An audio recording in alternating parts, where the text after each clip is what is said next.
complemented by a white waistcoat and a crisp white wing-collared shirt, finished with a delicate silver bow tie. The suit's impeccable tailoring accentuated his stately form, broad shoulders, and a narrow waist, showcasing his innate authority and noble demeanor. His hair was meticulously styled, and his deep gray eyes, no longer cold, shimmered with an uncontainable excitement and utmost solemnity. His hands were lightly clasped before him, fingers distinctly poised. He appeared calm.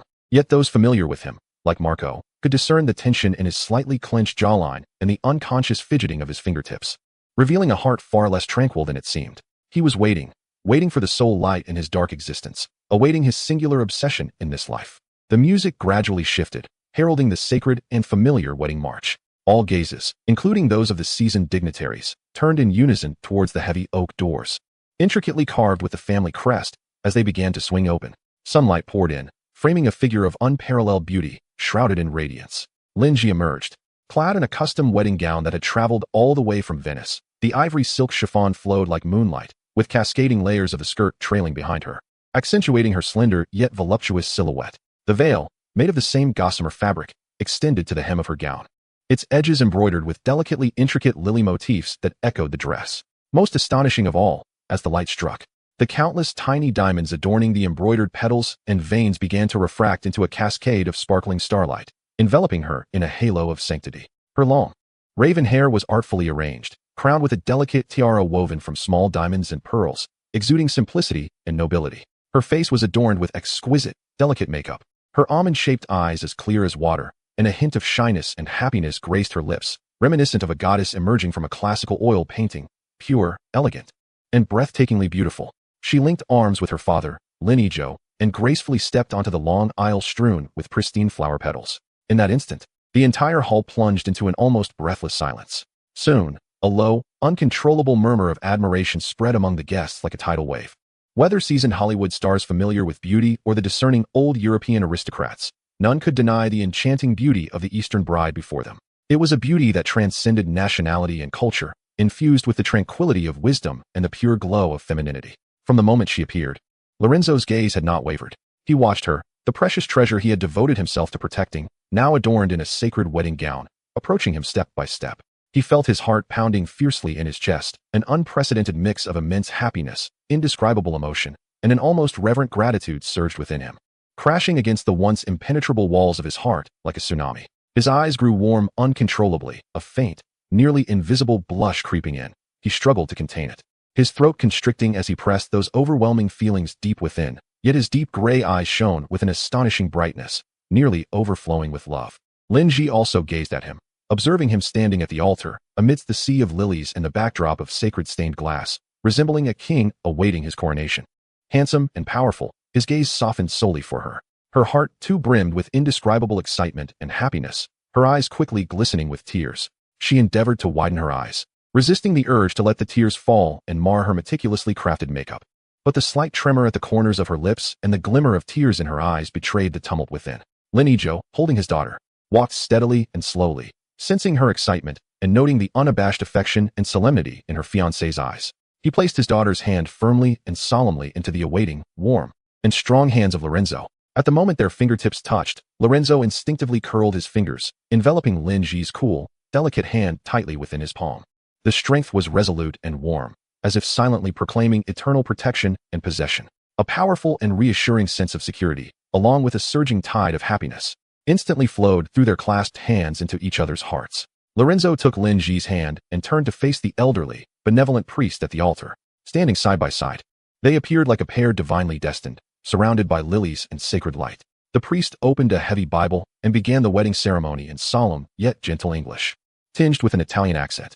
His voice echoed in the tranquil hall, speaking of the sanctity, responsibility, and eternal covenant of marriage. Lorenzo and Lin Ji turned to face each other, gazing into one another's eyes.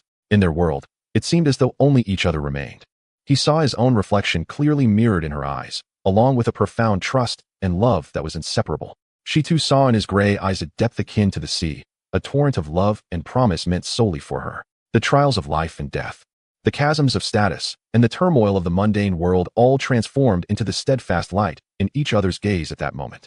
Lorenzo DeSantis, do you take Lin Ji to be your wife, to live with her according to the teachings of the Bible, to be one before God, to love her, comfort her, honor her, protect her, as you love yourself? In sickness and in health, in wealth and in poverty, will you remain faithful to her until you depart this world? I do. Lorenzo's voice was low, clear, and resolute, without a hint of hesitation, striking like the most solemn vow, resonating in the hearts of all present, and deeply etching itself into Lin Ji's heart. The priest's kind gaze turned to Lin Ji. Lin Ji, do you take Lorenzo de Santos to be your husband? To live with him according to the teachings of the Bible, to be one before God, to love him, comfort him, honor him, protect him, as you love yourself? In sickness and in health, in wealth and in poverty, will you remain faithful to him until you depart this world? Lin Ji took a deep breath, raising her eyes to gaze deeply into Lorenzo's mesmerizing gray eyes, her red lips parting as the three words, laden with all her love and commitment, were on the verge of escaping her lips. I do. The words had yet to leave her mouth when a sharp, sudden gunshot shattered the air, like the mocking laugh of death, erupting from a high point on the castle's side. In an instant, all purity, romance, and happiness were obliterated. The sound was so clear, so near, carrying the metallic coldness and aura of death, echoing between the ancient stone walls and dome. Time seemed to freeze at that moment. Chapter 72. Confrontation in despair. The echo of that gunshot, which tore apart their happiness, had not yet fully dissipated when Lorenzo's reaction was as swift as lightning, surpassing human instinct. Almost simultaneously with the gunshot, his robust body had enveloped Lin Ji entirely, like the most formidable shield. In an act of absolute protection, he forcefully brought her down beneath him, rolling towards the massive granite lectern at the side of the altar. Bang, bang, bang. A barrage of gunfire followed, like the relentless drumming of death, raining down upon their previous position. Bullets struck the stone platform, the floor, and the walls, sending sparks and debris flying, as the acrid smell of gunpowder mingled grotesquely with the once sacred fragrance of lilies. The previously solemn wedding scene had instantaneously devolved into a hell on earth. The air was rent with terrified screams, cries, and the clattering of overturned tables and chairs. The trained guests either crouched with their heads in their hands or sought cover, while the bodyguards of the dignitaries and magnates swiftly reacted, drawing their weapons to protect their employers. Yet, they were caught off guard compared to the premeditated firepower of the attackers. The exquisite lily decorations were shattered by stray bullets, pure white petals mingling with gunpowder, falling like a tragic funeral of flowers. Lorenzo shielded Lin Ji beneath him, bracing his back against the potential incoming bullets. After a moment of shock, his deep gray eyes transformed into a frozen sea of murderous intent. No evidence was required. Intuition and logic pointed to one name: Arthur Wentworth. Only this cornered mad dog would choose to retaliate in such a self-destructive manner at this moment. Marco. Lorenzo's voice remained terrifyingly steady amidst the hail of bullets. Cold as metal. Your Excellency. Marco's voice called from behind a nearby stone pillar, where he had somehow acquired a compact submachine gun, his gaze sharp as an eagle. He swiftly suppressed the fire from the elevated flank while urgently reporting, our outer security checkpoints have been silently compromised. The assailants are numerous. They are a mercenary group. The rapid response team has been notified and is en route. Just then, several side doors of the main banquet hall were violently flung open, and dozens of gunmen clad in matching black combat gear, armed with automatic weapons, surged in like a tide, swiftly taking control of every exit and high ground. Their movements were swift and professional, their firepower overwhelming, instantly suppressing the sporadic resistance within the venue. The bodyguards, who had previously attempted to fight back, were compelled to endure in the face of such a stark disparity in firepower.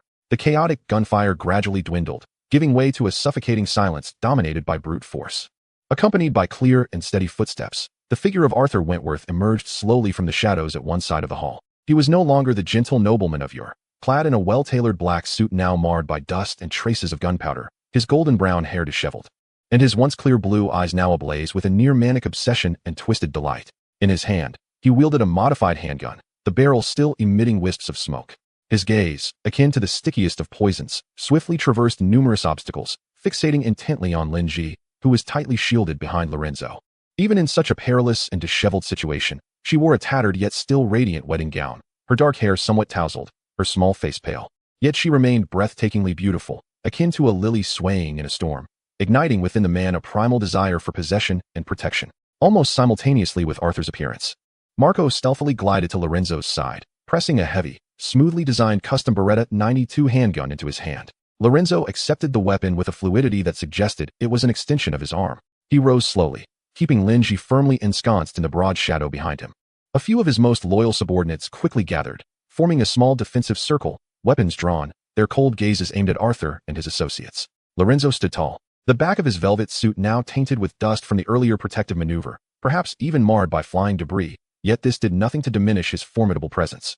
He appeared as erect as a pine, his gun-bearing arms steady and devoid of tremors, his deep gray eyes resembling the frozen earth of Siberia, cold, sharp, and imbued with a disdainful superiority, directed squarely at Arthur. This expression, this contempt as though gazing upon refuse, ignited all the pent-up humiliation, jealousy, and madness within Arthur. He emitted a low, twisted chuckle that echoed chillingly throughout the silent hall. He lifted his gun, not aimed directly at Lorenzo, but in a highly insulting manner, gesturing towards him. Lorenzo DeSantis, his voice trembled with excitement, yet bore a frenzied exuberance. Look at yourself. A butcher with bloodied hands, crawling in the dark. Do you deserve her? Do you merit this pure, radiant star of wisdom? He surged forward, his voice rising sharply, laden with resentment. Your methods are remarkable, truly remarkable. You've driven my family to the brink, forcing me to grovel like a dog. And then, you feign generosity, offering me a paltry bit of aid. Watching me with gratitude? Should I thank you, Lorenzo? Thank you for your merciful funds, granting me the opportunity, the means to gather forces, acquire the finest equipment from the underworld, and stand here to reclaim all I have lost, including the one who rightfully belongs to me. In response to Arthur's frenzied accusations and boasts, Lorenzo's expression remained utterly unchanged. He merely tilted his chin slightly, his thin lips parting to deliver words as sharp as ice. The barking of a lost dog is merely the final, futile struggle before death. He held Lin Ji closely behind him, feeling her slight tremor, not from fear, but from anger and realization. Shielded by his sturdy back, Lin Ji's mind, still in a state of shock, quickly pieced together the events. Arthur's presence here, his armed force, stemmed from the very funds she had once sought from Lorenzo out of guilt for an old friend. This realization pierced her heart like a needle. Yet, what gnawed at her even more was the sight of the innocent guests around her, her parents and loved ones, who were now ensnared in mortal peril because of her. A surge of responsibility and courage eclipsed her own fear. She could not stand idly by while more people suffered due to this madness of revenge ignited by her. Taking a deep breath, she grasped Lorenzo's firm hand on her arm, signaling him to remain calm, and then, mustering all her courage, she stepped slowly from behind Lorenzo. Arthur. Her voice rang clear, laced with a barely perceptible tremor, yet it flowed like a clear spring, shattering the tension-filled atmosphere between the two men. Upon seeing Lin Ji step forward, Arthur's murderous intent indeed softened somewhat, as she had predicted. A twisted smile re-emerged on his face, attempting to mimic the elegance and warmth of days gone by, though it appeared profoundly eerie against his current frenzied demeanor. Ji, his voice softened considerably, imbued with a sickly yearning, as he spread his arms wide, as if to showcase his newfound power. Look, I am strong now. I am no longer the Arthur who needed the family's protection. I possess strength. I can protect you, provide you everything. I am worthy of you. Come back to me. Ji, let us leave this place for somewhere no one knows us. Witnessing his complete descent into self-delusion, almost madness, Lin Ji felt her heart plummet. Yet, she forced herself to remain composed, her gaze earnest and resolute as she looked at Arthur. Arthur, I know you are fundamentally a kind-hearted person. I understand you have come here today seeking revenge against us. However, this has nothing to do with anyone else. She pointed at the surrounding guests, trembling in fear, particularly her parents, their faces marked with anxiety and tears. They are innocent. May I implore you to let them leave first? This is a matter between us three. Do not involve others, please. Her voice carried a heartfelt plea, her clear almond-shaped eyes gazing into his, as though seeking a flicker of conscience buried deep within his soul. Arthur's heart, touched by her imploring gaze, wavered. He hated Lorenzo and longed to reclaim Lin Ji, yet deep down, he was reluctant to reveal a side of himself that was excessively brutal in front of her. What he desired was for her to willingly return to him, not to forcibly abduct her amidst bloodshed and corpses. All right. Arthur fell silent for a few moments before finally speaking, waving his hand to command his subordinates. Open the side door and let these irrelevant guests leave. He emphasized the word guests with a hint of sarcasm. Then, turning his gaze back to Lin Ji, his tone became resolute, laced with an unambiguous threat. But you and he, his gun once again pointed at Lorenzo, must remain. Otherwise, I do not hesitate to turn this place into a true grave.